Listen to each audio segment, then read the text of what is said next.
तहानेनं व्याकुळलेली पाण्यासाठी गायी, गुरं, चिमणी, पाखरं.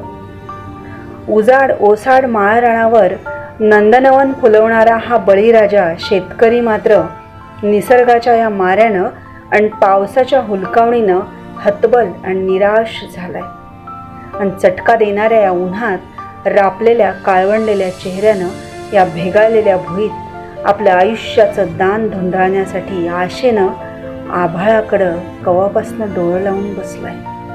आणि तो शेतकरी म्हणजे, तो बळीराजा म्हणजे कोंबड्यानं दाणं इसकटल्यागत सारं आयुष्याचं होतं मातेर. घरधनीन रोज नेसतीये तिचं ते जुनच झालेलं पोतेर. लेकरागत वाढवलेलं पीक डोळ्या देखत उभं करपतं. आसवं जात्यात मग सुकून आणि डोळ्यातनं फकस्त रगात झिरपतं.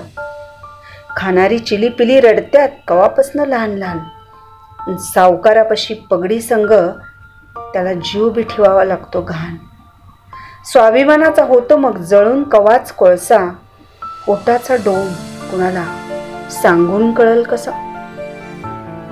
गारपीट आणि मदतीची गाजरं 5वीलाच पोजला दुष्काळ. नेहमीच का बळीराजा माग जणू लागतोय जसा काळ. आश्वासनाची मिळत्यात हिथं फुक्कट आश्वासनं. तेच तेच आणि तेच तेच किती सरकारी तुंतुन.